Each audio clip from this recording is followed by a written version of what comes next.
Providing a decent home for his family was a dream for a Sebai resident, John Campbell. Mr. Campbell was one of 44 residents who benefited from a subsidy under the Inter-American Development Bank funding sustainable housing for the Interland program. Mr. Campbell, like so many other beneficiaries, had a small structure replaced by a brand new elevated house constructed out of timber cut from his community. At present, I feel very, very much proud to be a beneficiary. I'm really happy that this government in giving me and my entire family, my wife and children, this wonderful house. And today, very much comfortable. The father of three explained that his living conditions were not the best, but said he longed for the day when they would all be comfortable under the same roof. I would say was not too bad, but my place was cluster, small. And before I got this house, I didn't even, least bit expecting one. But when the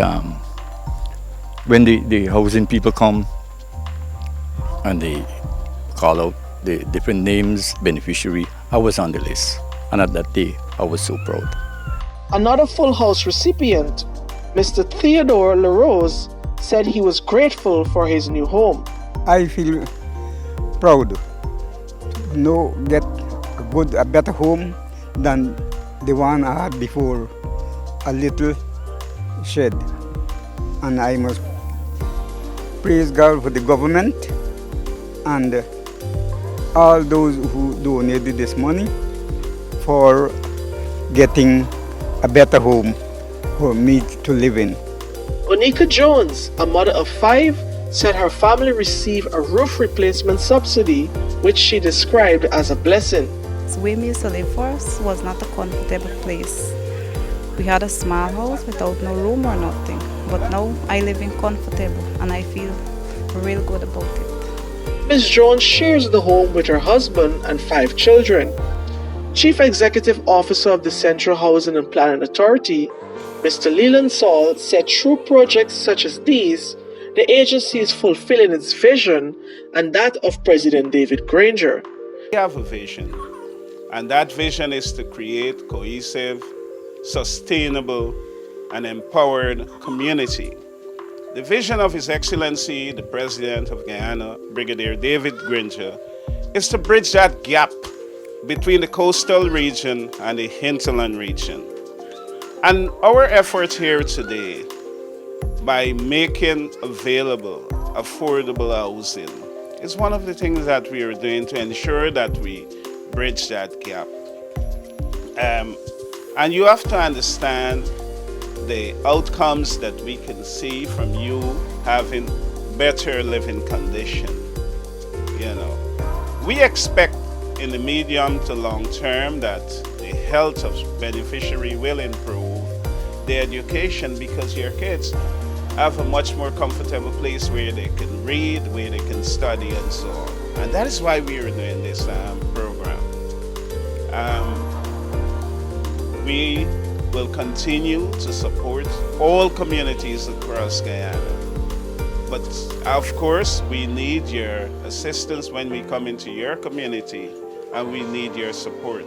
Minister of Communities with responsibility for housing, Minister Annette Ferguson told villagers that the project assisted the community in a number of ways.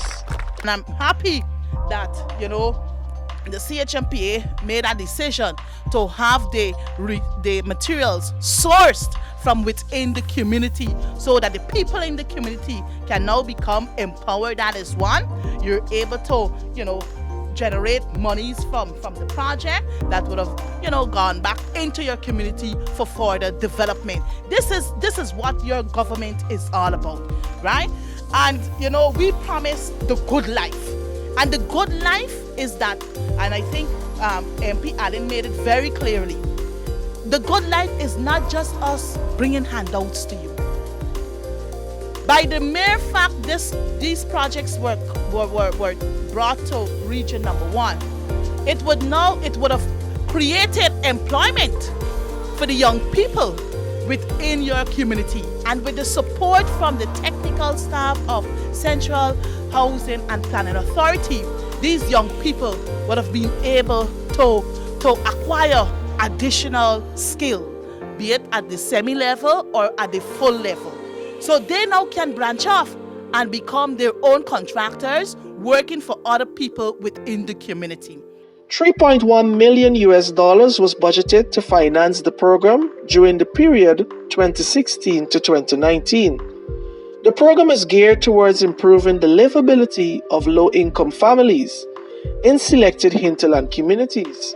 The program promoted the empowerment of women, access to housing, potable water, and sanitation.